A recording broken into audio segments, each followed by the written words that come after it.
it. Once upon a time, in a cozy little cottage nestled at the edge of a cinder-poled forest, lived a mother pig with her 3 little sons. As the days grew shorter and a crisp autumn chill filled the air, she knew it was time for them to venture out and build their own homes. She gathered them close, her voice warm and full of love. "My dear sons," she said, "you are all grown up now. It's time for you to go out into the world and seek your fortunes. But remember, whatever you do, do it with all your might. Build your houses strong and safe, for the world can be a tricky place." With that, she kissed each of them on their little snouts, packed them each a small lunch, and waved a tearful goodbye as they trotted off down the winding path. The first little pig was a cheerful, carefree fellow. He loved to play and sing and didn't much care for hard work. As he ambled along, he met a farmer carrying a large bundle of straw. "What a wonderful day for building," the little pig thought.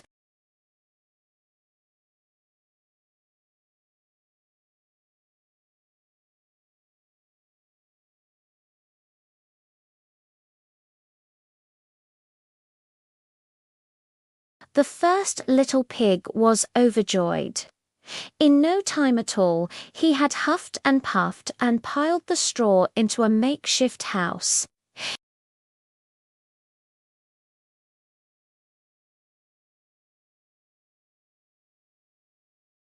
"Now I have the rest of the day to play." He spent the afternoon singing and dancing, not a worry in the world.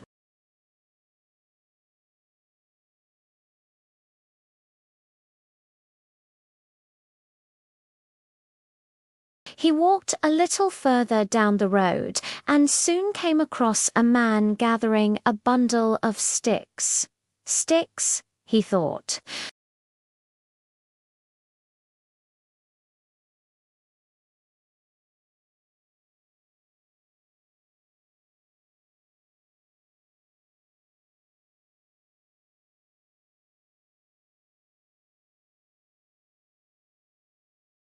It took a bit more effort than the straw house, but soon he had a tidy little house made of wood.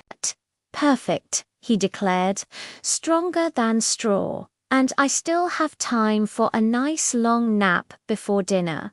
He curled up inside his new home and quickly dozed off. Now, the third little pig was very different from his brothers. He remembered his mother's words very clearly. "Whatever you do, do it with all your might." He was a patient and hard-working pig, and he was determined to build the strongest, safest house he possibly could. He journeyed much farther than his brothers, passing fields of straw and forests of sticks. Finally, he saw a man with a cart full of heavy red bricks. His eyes lit up. "This is it," he thought. "Please, sir," he asked politely, "may I have some of those bricks and some mortar to build a house?" The man, impressed by the little pig's serious expression, agreed and helped him unload what he needed. Building a brick house was incredibly hard work. The third little pig had to mix the mortar, lay each brick carefully, one by one.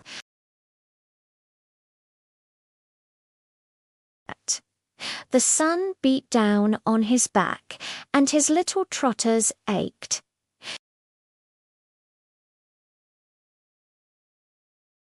"Why are you working so hard?" they teased. "Come and play with us." But the third little pig just shook his head and kept on working. "I'm building my house to be safe," he said.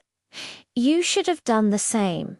Day after day he toiled, until finally he had built a magnificent little brick house, complete with a sturdy oak door, a big fireplace, and a strong chimney. He sighed with relief, knowing he had done his very best. Lurking in the shadows of the very same forest was a big, bad wolf. He had a rumbling tummy and a craving for a tender piggy dinner. He'd been watching the three brothers from afar, and now, licking his lips, he decided it was time to pay them a visit. He crept silently to the edge of the woods and saw the house of straw. He chuckled to himself. This will be easy. He knocked on the door. Little pig, let me come in, he growled.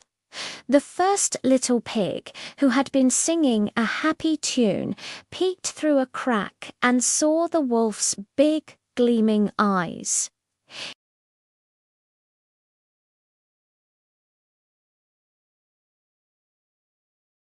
The wolf's grin widened. Then I'll huff and I'll blow your house in, he roared.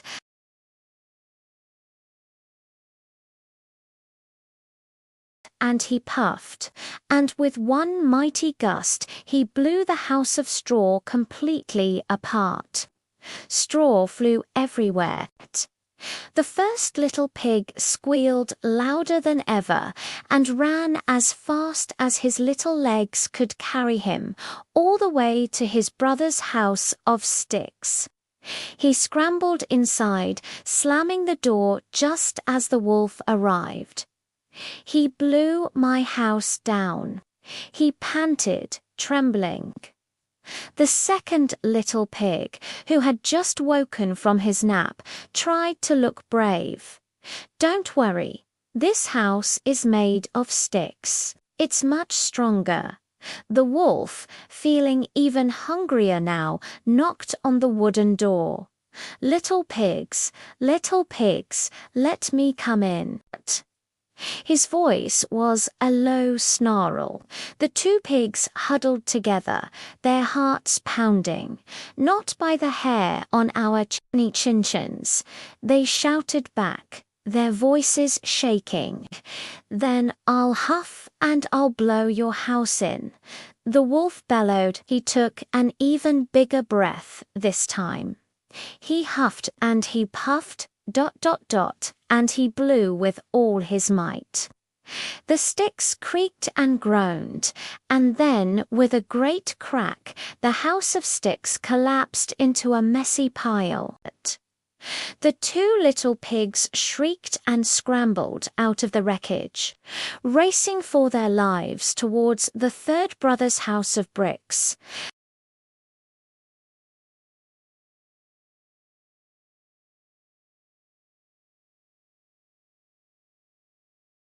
The third little pig quickly opened the door, and his two terrified brothers tumbled inside.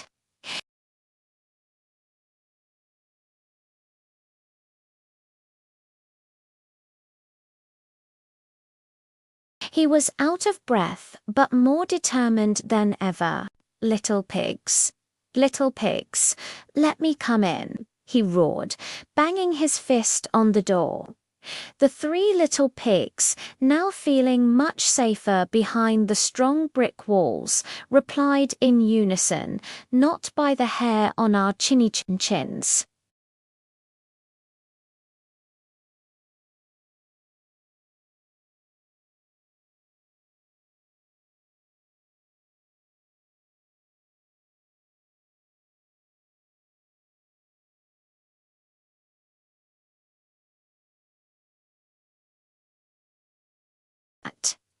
He huffed, ... and he puffed. A great wind slammed against the house, but nothing happened. Not a single brick moved. He tried again, huffing and puffing until he was red in the face.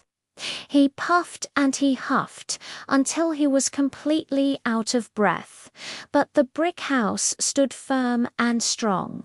The wolf slumped against the wall, defeated and exhausted, but he wasn't ready to give up just yet. A cunning glint appeared in his eye as he looked up at the roof. "I'll get you yet," he muttered, and he began to climb onto the roof, heading for the chimney. Inside, the third little pig heard the scuttling of paws on the roof tiles. He knew exactly what the wolf was planning. Thinking quickly, he whispered to his brothers, "Quick, help me with the fireplace." They had a large pot of water boiling over the fire to make soup. The third little pig stoked the flames, making the fire roar and the water bubble even more fiercely. Just as the wolf squeezed himself into the top of the chimney and began to slide down, the three little pigs took the lid off the pot. With a great big splash, the wolf landed right in the pot of boiling water. He yelped with a gigantic howl, shot back up the chimney like a rocket, and ran off into the woods, never to be seen again. The three little pigs cheered. They were safe at last. The first and second little pigs looked at their clever, hard-working brother with awe and gratitude. They finally understood what their mother meant. From that day on, they all lived together happily in the strong little brick house. And they learned a very important lesson. Whatever you do, it's always worth taking the time to do it right. Thanks for watching our story today. If you enjoyed it, don't forget to like this video and subscribe to our channel for more amazing stories. See you next time.